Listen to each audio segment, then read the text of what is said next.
Everyone, welcome to my class. तो हम लोग हिस्ट्री का chapter 3 in the early cities के बारे में डिस्कस कर रहे थे। इससे पहले की क्लास में हम लोग food for people in the cities, a closer look, Harappan town in Gujarat and seals and sealing के बारे में डिस्कस कर चुके हैं।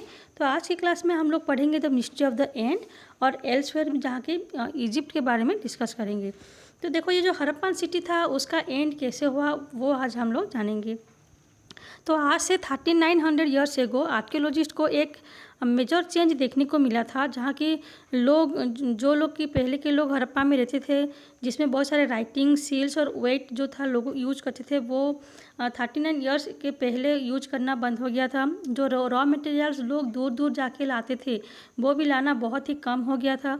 मोहनजोदारो में जो आर्कियोलॉजिस्ट थे उन्होंने ये देखने को मिला था कि रास्ते के ऊपर बहुत सारा जो कचरा होता है, गार्बेज होता है, उसका एक गद्दा ढेर होके पड़ा है। उसके बाद जो ड्रेनेज सिस्टम था हड़प्पा सिटी में वो भी आधा टूट चुका है। बहुत सारे नए नए घर जो कि उतने इम्प्रेसिव नहीं थे, उतने अच्छे नहीं थे, तो जो पहले के घर के मुकाबले बहुत ही कम सुंदर था। तो ऐसे बहुत सारे नए नए घर जो था बनवाए गए थे। तो ये जितने भी सारी चीज़ जो चेंज देखने को मिला था आर्कियोलॉजिस्ट को, वो क्यों हुआ और कैसे हुआ, तो उसके बारे में जानने के लिए उन्होंने उनका एक्सपेरिमेंट जो था वो शुरू किए। तो कुछ स्कॉलर्स जो थे वो ये अनुमान करते थे कि जो रिवर्स थे उस समय वो सूख गए होंगे। कुछ दूसरे जो स्कॉलर्स थे वो ये सजेस्ट कर किए थे कि वहाँ पे जो था, जो जितने भी जंगल थे वो धीरे धीरे ख़त्म हो गए होंगे। जंगल ख़त्म हो गया होगा तो जो चीज़ बनाने के लिए, जैसे कि जो ऑर्नामेंट्स होते हैं, जो बीड्स बनते हैं, या फिर जितने भी चीज़ें क्राफ्ट्स पर्सन जो यूज करते हैं, तो उनको स्मेल्ट करने के लिए, उनको पिघलाने के लिए आग की ज़रूरत होता है और आग के लिए लकड़ी चाहिए होता है। तो डिफॉरेस्टेशन की वजह से वो लोग ये सब काम करना जो थे वो कम हो गया होगा। उसके बाद जो एनिमल्स थे जितने सारे वो रखे थे अपने पास, तो उनके संख्या में वृद्धि के कारण जो ग्रासलैंड्स थे वो भी धीरे धीरे कम हो गए होंगे। फिर कुछ कुछ एरिया में जो था बाढ़ आया होगा। लेकिन इनमें से ऐसा कोई भी रीजन सही नहीं है जो कि उनके जो एंड था, सिटी का जो एंड था, वो उसको एक्सप्लेन कर सके। इनमें से कौन सा जो रीजन है वो सही है। इधर फ्लडिंग जो है, बाढ़, वो हो सकता है, या फिर रिवर का ड्राइड ऑफ हो सकता है। या तो यहाँ वहाँ का जो रिवर है उसमें पानी सूख गया होगा, या फिर पानी ज़्यादा होने के वजह से वहाँ पे बाढ़ आया होगा। या फिर ऐसा भी हो सकता है कि उस समय जो रूलर्स थे वो लोग, उसका जो कंट्रोल था लोगों के ऊपर वो धीरे धीरे खोने लगा था। तो उस समय जो सिंध नदी था, या फिर जो इंडस रिवर, उसको हिंदी में सिंध बोलते हैं, तो सिंध रिवर के आसपास का जो जगह था, या फिर जो वेस्ट पंजाब जो कि अभी पाकिस्तान में है, उसके बहुत सारा जो एरिया था वो खाली हो गया था, लोग उसको छोड़ के चले गए थे। तो उनमें से कुछ लोग जो थे वो किसी नए जगह के तलाश में चले गए थे, जो कि स्मॉलर सेटलमेंट्स था, थोड़ा छोटा था, लेकिन वो ईस्ट और साउथ की ओर जो थे वो चले गए होंगे।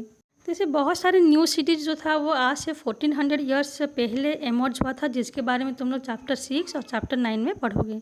हड़प्पन लोगों के बारे में। उसके बाद देखो, एक और नए कंट्री के बारे में दिया है एल्सवेयर में, जो कि इजिप्ट के बारे में दिया है यहाँ पे। तो इजिप्ट में ज़्यादातर जो एरिया होता है वो ड्राई होता है, वहाँ पे ड्राई डेजर्ट बहुत ज़्यादा देखने को मिलता है। खाली जो एक रिवर है, नील रिवर, तो उसके आसपास का एरिया को छोड़ के जितने भी एरिया है वो सभी ड्राई डेजर्ट है। तो आज से 5000 साल पहले वहाँ पे राजा इजिप्ट पे जो था किंग रूल करते थे, और वो जो रूलर थे राजा, वो अपने आर्मीज़ को दूर दूर जगह पे भेजते थे। जो वैल्यूबल चीज़ होता है, जैसे कि गोल्ड हो, सिल्वर, आइवरी, टिम्बर या फिर प्रीशियस स्टोन, तो उनको लाने के लिए अपने आर्मी को वो दूर दूर जगह भेजते थे। तो इजिप्ट में जो लोग थे वो लोग बहुत बड़े बड़े टॉम्ब्स बनवाते थे, जिनको पिरामिड्स बोलते हैं। तो जब वो मर जाते हैं, कोई राजा मर जाते हैं, तो उनकी जो डेड बॉडी है उसको इसी टॉम्ब या फिर जो पिरामिड है उसके अंदर रखा जाता है। तो जो वहाँ पे उस पिरामिड के अंदर जो बॉडी को केयरफुली रखा जाता है, उस बॉडी को मम्मी बोला जाता है। तो मम्मीज़ के साथ साथ बहुत सारे ऑब्जेक्ट्स भी उनके उस पिरामिड्स के अंदर बुरिड कर दिया जाता है। बुरिड का मतलब दफनाना, जो कि फूड या फिर उनके जो ड्रिंक्स होता है वो इंक्लूड होता है। उनके जो क्लॉथ्स होते हैं, ऑर्नामेंट्स होते हैं, यूटेंसिल्स हो, म्यूजिकल इंस्ट्रूमेंट्स, वेपन्स, एनिमल्स, तो जो जो चीज़ें उस समय जो पर्सन यूज करते थे वो सभी चीज़ें उनके साथ उस पिरामिड के अंदर दफना दिया जाता है। और कभी कभी तो उनके साथ जो दास दासियाँ होते थे राजाओं के साथ, उनको भी उस डेड बॉडी के साथ पिरामिड के अंदर जिंदा दफनाया दिया जाता है। और जो इजिप्ट के जो पिरामिड्स होते हैं वो हिस्ट्री के सब